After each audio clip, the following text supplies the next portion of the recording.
अस्सलाम वालेकुम my dear friend and students. I hope कि आप सब खैरियत से होंगे। आज का हमारे का टॉपिक का सेशन है।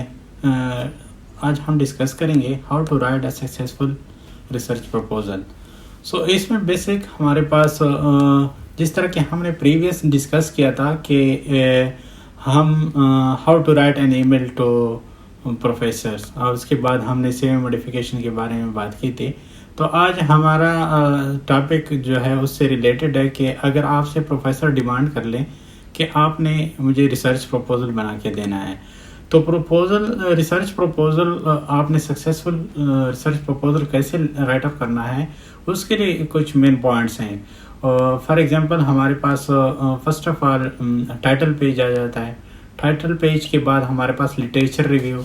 आप कुछ बहुत सारे पेपर्स को पढ़ के उसमें से आप उसका क्या निकाल लेते हैं, मतलब कुछ बेसिक लेके कुछ नए पेपर के साथ उसका कंपैरिजन करके उस टॉपिक पे कितना काम हुआ है और आप उसमें कितना मॉडिफिकेशन लेके आना चाह रहे हैं या लेके आ सकते हैं। और उसके बाद हमारे पास रिसर्च डिज़ाइन। आप जिस टॉपिक पे काम करना चाह रहे हैं आप उसको कैसे मॉडिफाई कर रहे हैं, आप उसका कैसे मैकेनिज्म या उसका स्ट्रक्चर ड्रा कर रहे हैं, आप कैसे उसको डिज़ाइन कर रहे हैं, ठीक है, टेक्निकली उसको कैसे डिज़ाइन कर रहे हैं। उसके बाद आपके पास टाइम लाइन है। टाइम लाइन बहुत इंपॉर्टेंट चीज़ है, क्योंकि जब आप इधर आते हैं तो फॉर एग्जांपल आप मास्टर या पीएचडी के लिए आते हैं, तो मास्टर के लिए भी 3 साल होते हैं और पीएचडी का भी मिनिमम ड्यूरेशन 3 साल है, लेकिन वो वेरी करता है यूनिवर्सिटी टू यूनिवर्सिटी। कुछ यूनिवर्सिटी में 4 साल भी है, लेकिन आप एक्सटेंशन भी लगा सकते हैं एक साल, तो 4 से 5 साल का ड्यूरेशन होता है पीएचडी के लिए। तो उसमें आपका क्या होता है कि फर्स्ट ईयर में कुछ यहाँ पे चाइनीज़ ने एचएस के लेवल के कोर्सेज कंपलसरी करवा दिए हैं जो आपको क्वालिफाई करने होते हैं, जबकि बाद में जस्ट आपने चाइनीज़ लैंग्वेज या चाइनीज़ कल्चर के कुछ सब्जेक्ट होते हैं उसको आपने क्वालिफाई करना होता है। उसके बाद आप के क्रेडिट आवर आ जाते हैं। क्रेडिट आवर को आप नॉर्मली जितने भी क्रेडिट आवर यूनिवर्सिटी की तरफ से होते हैं वो आपने पढ़ने होते हैं, वो आपने क्वालिफाई करने होते हैं। उसके बाद क्या होता है, रिसर्च डायरेक्शन या रिसर्च को आप प्रपोजल बना के आप प्रोफेसर को बताते हैं कि मैंने या प्रपोजल, जिस तरह हम पाकिस्तान में रिसर्च प्रपोजल का डिफेंस होता है कि आपने एक टॉपिक पे काम करना है तो आपने उसको किस तरह मॉडिफाई करना है, उसमें क्या मॉडिफिकेशन करनी है, किस तरह के कंपोजिट बनाने हैं, या जो भी किसी भी फील्ड में आप काम कर रहे हैं, तो आपके रिलेवेंट लिटरेचर के रिलेवेंट आप जितने भी पेपर पढ़ेंगे आपको उतना ही ज़्यादा आइडिया होगा। तो उसके बाद आपके रेफरेंस लिस्ट आ जाती हैं। एट द एंड पे आप रेफरेंसेस वगैरह डाल देते हैं कि ये काम मैंने फ़लाँ के पेपर से उठाया हुआ है, तो इट मीन्स कि आप रेलेवेंट उसको एक रेफरेंस साइट कर देते हैं, ठीक है। So my dear friend and students, I will show you how to write successful research proposal. Like आप देख रहे हैं लैपटॉप की स्क्रीन पे फर्स्ट टाइटल पेज है। टाइटल पेज में मेरा नाम लिखा हुआ है, name Salahuddin, date of birth, nationality, CNIC number. CNIC number के साथ अगर पासपोर्ट नंबर है तो वो भी मेंशन कर लें। आपका कांटेक्ट नंबर होना चाहिए, ईमेल आप लिख दें। इसके बाद आप रिसर्च प्रपोजल टाइटल को यहाँ पे लिख दें, selective doping of CO nano structure for highly efficient photovoltaic solar cell. So जिसका भी कोई टॉपिक हो वो इसी तरतीब या इसी तरीक़ेकार के साथ आप लिखते जाएं। इसके बाद हम आते हैं टेबल ऑफ कंटेंट पे। टेबल ऑफ कंटेंट में आप देख रहे हैं एब्स्ट्रैक्ट है, introduction, literature review, scientific idea, objectives, methodology, tentative timeline and references. Keywords को भी आप लोग मेंशन कर सकते हैं, like photovoltaic, solar cell, CEO, nano structure materials और इवन जो भी है। इसके बाद हम आते हैं एब्स्ट्रैक्ट पे। एब्स्ट्रैक्ट एक किस्म का आपका होता है ख़ुलासा होता है। इसमें फॉर एग्ज़ाम्पल आपके पास जिस तरह हम डिस्कशन कर रहे हैं फ़ोटोवोल्टिक सेल की, तो फ़ोटोवोल्टिक सेल बेसिकली क्या है, solar cell and solar energy directly converted into electrical energy. So इसमें हमारे पास बेसिक क्लास या मेटल ऑक्साइड सेमीकंडक्टर मटेरियल भी यूज़ होते हैं और ये उसकी एक इम्पॉर्टेंट क्लास है। तो बेसिकली हम डिस्कस करते हैं कि सोलर सेल की एफिशिएंसी को हम कैसे इम्प्रूव करेंगे, लाइक उसकी ड्यूरेबिलिटी क्या होनी चाहिए, उसकी लाइफ टाइम क्या होनी चाहिए, उसकी कॉस्ट इफ़ेक्टिवनेस क्या होनी चाहिए, वो ह्यूमन फ्रेंडली होना चाहिए, उसकी थर्मल एंड केमिकल स्टेबिलिटी क्या होनी चाहिए। ये सब जो इम्पॉर्टेंट पैरामीटर या फैक्टर हैं ये बहुत इम्पॉर्टेंट होते हैं सोलर सेल की एफिशिएंसी को इम्प्रूव करने में।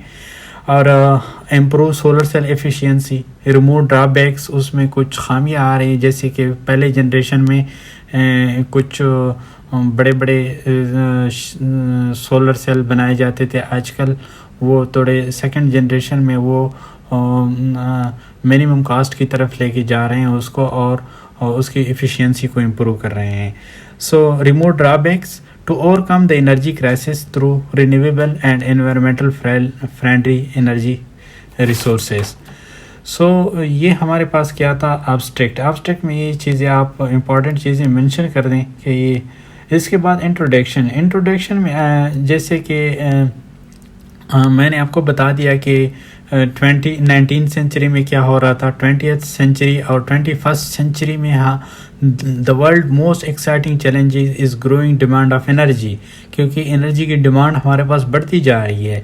हमारे पास कौन कौन से रिसोर्सेज हैं, कौन कौन से अपॉर्चुनिटीज़ अवेलेबल हैं जिसको हम यूज़ करके हम उससे एनर्जी क्राइसिस पे काबू पा सकते हैं। फॉर एग्जांपल एक present time maximum energies obtained through fossil fuels, जो कि हमारे पास लिमिटेड रिसोर्सेज हैं और वो कब भी ख़त्म हो सकते हैं। हमें एक्स्ट्रा अपॉर्चुनिटी को डेवलप करना है which are very limited resources and which are widely resources. So some of energy resources are solar, wind energy, nuclear, hydrothermal and geothermal will be probably add in the future energy needs because PV technology is a wide range to boost solar energy harvesting. इसके बाद हम discuss करते हैं कि हमारे पास literature review में अगर आप हाफ सेंचुरी पीछे चले जाएं तो सोलर एनर्जी कन्वर्जन मेनली एक मेन इंटरेस्ट था। उसके बाद बहुत सारे रिसर्च ग्रुप ने इसको डेवलप किया, उसकी इन्हांसमेंट, उसकी एफिशिएंसी को इम्प्रूव किया और अब भी उस पर बहुत सारा काम हो रहा है कि how to increase its and enhance it solar cell efficiency. बहुत सारे रिसर्च ग्रुप अब भी इस पे काम कर रहे हैं और आपने इसको कैसे हैंड ओवर करना है।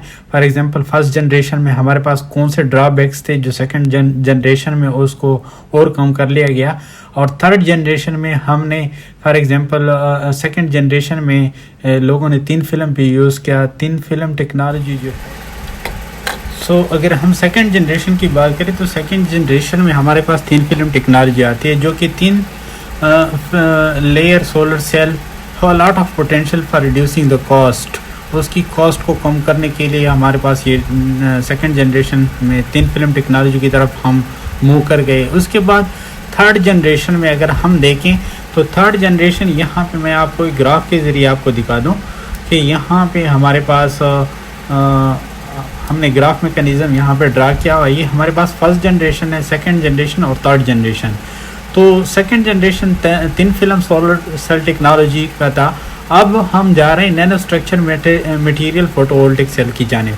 नैनो स्ट्रक्चर मटेरियल में हम कोशिश कर रहे हैं कि हमारे पास लो कॉस्ट उस पे सबसे लागत कम आ जाए, उस लो कॉस्ट का हो, rapid transfer of charge transformation हो उसमें, and enhancement in light observation हो। उसके बाद ये चीज़ें ये तीन जनरेशन मैंने आपके साथ डिस्कस कर ली कि फर्स्ट जनरेशन, सेकंड जनरेशन और थर्ड जनरेशन। और थर्ड जनरेशन में हम मुख्तलिफ़ किस्म के टेक्निक्स, मुख्तलिफ़ किस्म के पैरामीटर्स यूज़ कर रहे हैं कि हम उसकी एफिशिएंसी को और इम्प्रूव करें। अगर फॉर एग्जांपल सेकंड जनरेशन में 28% एफिशिएंसी दे रही थी, तो हम उसको 50% तक लेके जाएं और उसमें कंजम्पशन जो वो मिनिमम हो, उसका मिनिमम कंजम्पशन चार्जेस हो। इसके बाद साइंटिफिक आइडिया पे अगर हम आ जाएं, तो उसमें भी साइंटिफिक आइडिया में आप उसको एक बेसिक आइडिया दे सकते हैं कि हम इसको अगर ये टेक्निक यूज़ करें तो हमारे पास इसके जो कंजम्पशन है उसको और कम भी किया जा सकता है। तो वो अपने आइडिया से आप दे सकते हैं पेपर पढ़ के, या उसके बाद आप ऑब्जेक्टिव पे आ जाएं। ऑब्जेक्टिव में आप बता दें कि chemical growth of CO nano structure on an type silicon substrate, P type silicon या एनी वन जो भी आप यूज़ कर रहे हैं, मुख्तलिफ़ किस्म की कंपोजिट यूज़ कर रहे हैं डिफरेंट सबस्ट्रेट पे, तो उसको आपने optimization of synthesis parameter to control particle size and shape of nano structure. हाँ, ये भी बहुत इंपॉर्टेंट पैरामीटर है कि आपने उसका पार्टिकल साइज़ और उसके शेप को कैसे, नैनो स्ट्रक्चर के शेप को कैसे कंट्रोल करना है, उसके थर्मल स्टेबिलिटी क्या होनी चाहिए, ठीक है। और and study shape and size depend solar energy conversion, उसकी शेप को हम अगर चेंज कर दे तो भी बहुत ज़्यादा इफ़ेक्टिव हो जाता है।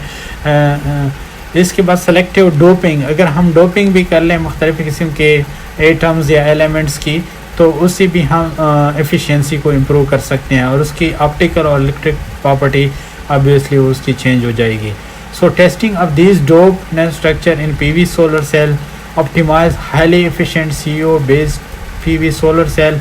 इसके बाद हम मेथडोलॉजी की तरफ आते हैं। मेथडोलॉजी कि आपने कौन कौन से मेथड यूज़ करने हैं, ठीक है।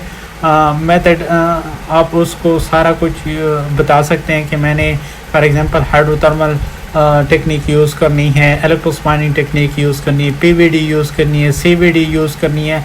तो इन सारे टेक्निक्स को या तीन फिल्म डिपोजिशन तीन फिल्म को आपने यूज़ करना है। तो ये सारे टेक्निक्स या बाल मेलिंग मेथड्स है, इन सारे टेक्निक्स को आप यहाँ पे मेथडोलॉजी में आप डिस्कस कर सकते हैं।